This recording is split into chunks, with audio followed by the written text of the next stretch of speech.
Hosted by you/Angry Elfman. I, 40M, divorced my wife, 37F, about 3 years ago. We have 2 awesome kids, 6F and 4M, and we have 50-50 custody. For a bit of backstory, quarantine hit us hard. I had started a new and stressful job in April 2020. My ex suffers from BPD and OCPD, and the lack of control and uncertainty at this time made her very difficult to live with. She was also postpartum during this period.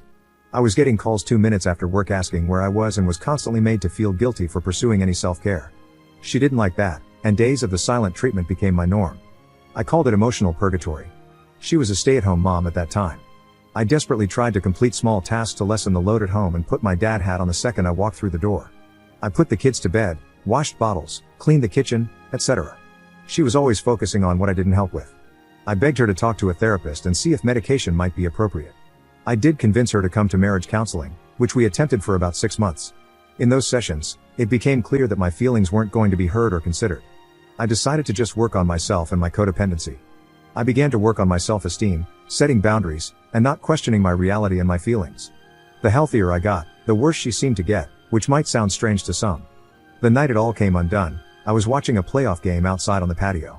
It was a Tuesday night. I had told her in advance that the game was important to me. I got the kids down and began watching the game. She came outside and asked if I could help her pick up around the house. We had someone coming to help with cleaning on Friday, so she wanted to tidy up. I told her, I can't help tonight because I'm watching the game, but I could help tomorrow. She slammed the patio door, came back out while the game was in overtime, and unplugged the TV. I walked out of the house and finished the game on my phone. After that, she asked me to go to a hotel and locked me out of the house. When I asked to come back, she told me to get an apartment, which I did. A week later, she begged me to come back. I agreed, but under the advice of my therapist, I kept my apartment in case she changed her mind. Over the next month, she became obsessed with me breaking my lease. Eventually, I had a moment where I knew I was done trying.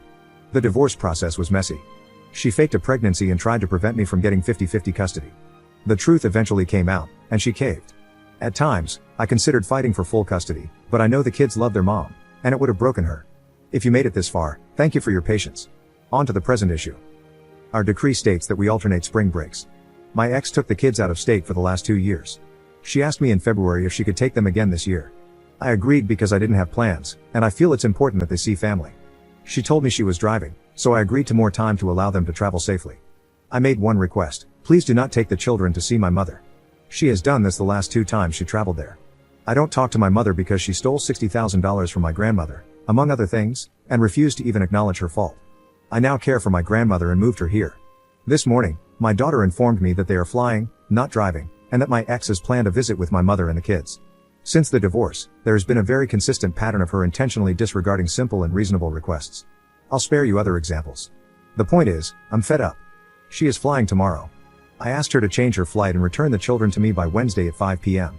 This cuts her trip short by 3 days but follows the order. I feel a bit guilty because I know the children will be disappointed. Logically, and based on history, I know this is the only thing she responds to, and I'm sick of being taken advantage of. What are your thoughts? I'm open to hearing that I'm being unreasonable if you feel that's the case. I desperately want to just do what's best for the kids, but this often conflicts with enabling toxic behavior and her disregarding simple boundaries. Thank you for taking the time to read this. Commenter. You know this arrangement isn't sustainable, right? And it's damaging your children? This isn't about how much your kids love their mom, this is about helping them to be healthy, happy humans.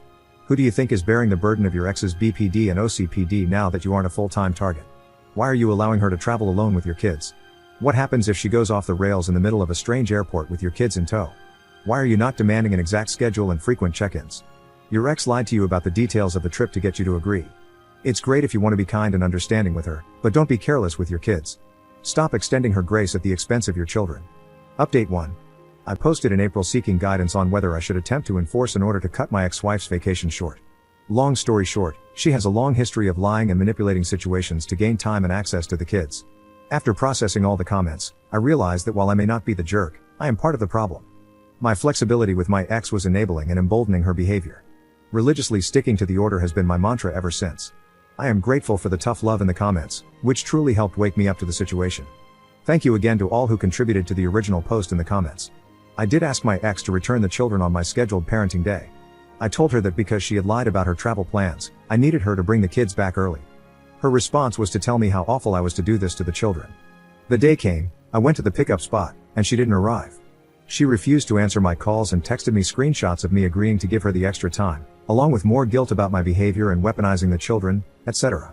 I tried to contact my family law attorney, but he was on vacation. I set up an appointment with him and contacted local law enforcement. The police were not interested in my call. They told me it was a civil matter and that I needed to contact the court and judge who created the order. I felt a combination of anger and helplessness. If anyone has ever co-parented with someone with personality issues, you know exactly what feeling I am describing.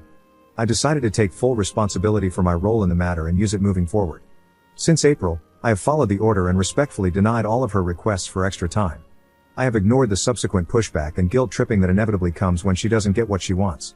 I felt the need to update as a cautionary tale to others who are co-parenting or considering leaving a partner with personality disorders and high conflict behavior. This month, my ex informed me that she married someone from the military. I suspect she had an affair with this person during our marriage, but this is really irrelevant to this post. She emailed me, asking to relocate the children to a base literally across the country in a remote area where there are no direct flights and the travel time is over 10 hours. She has no family there, and the move would take the kids from everything they know. She proposed a plan to make me the summer parent. I respectfully shared my concerns and said that she could absolutely move, but that she would have to become the summer and holiday parent. 2 weeks later, she filed a motion to relocate with the court. She hired an expensive law firm and stated in her motion that she was a victim of domestic violence, and that I was uninterested and uninvolved with the children, and on several occasions, I have surrendered my parenting time. She has weaponized my flexibility and genuine efforts to co-parent. I won't waste your time defending myself and will say that she never brought any DV up at any previous hearing, there were never any charges or police reports, and she agreed to give me 50-50 parenting time. This, along with the timing of her new marriage and the motion, speaks volumes. At best, our relationship was unhealthy and mutually toxic. The reality is that I was being abused, which is the reason I filed for divorce in the first place. At times, I have felt so scared, angry, and helpless, more so than at any other time in my life, and I have been to combat. It's not that I believe she will be successful. Everyone I reach out to reassures me that this is a long shot. It's the mere possibility that I could lose the kids and that they would have to spend so much more time with someone who is so emotionally damaging. It's been a challenge to stay grounded. I am having nightmares and difficulty falling and staying asleep due to the anxiety. There is something so gut-wrenchingly cruel about having someone who abused you accuse you of being the abuser.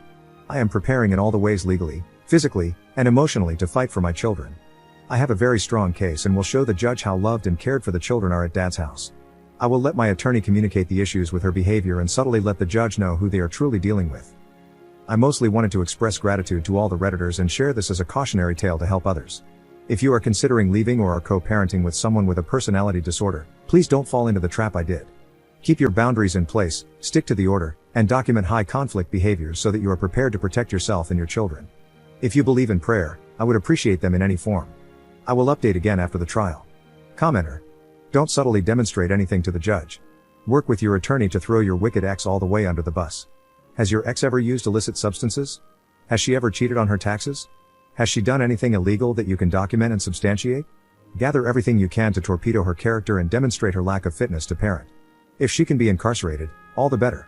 Also, try to get dirt on her new husband. Establish that your kids would be unsafe living with him. There's absolutely no reason to try and salvage any sort of civil relationship with a psycho. You need to go scorched earth and bury her in court. Your ex is a bad person, and you don't cut bad people slack.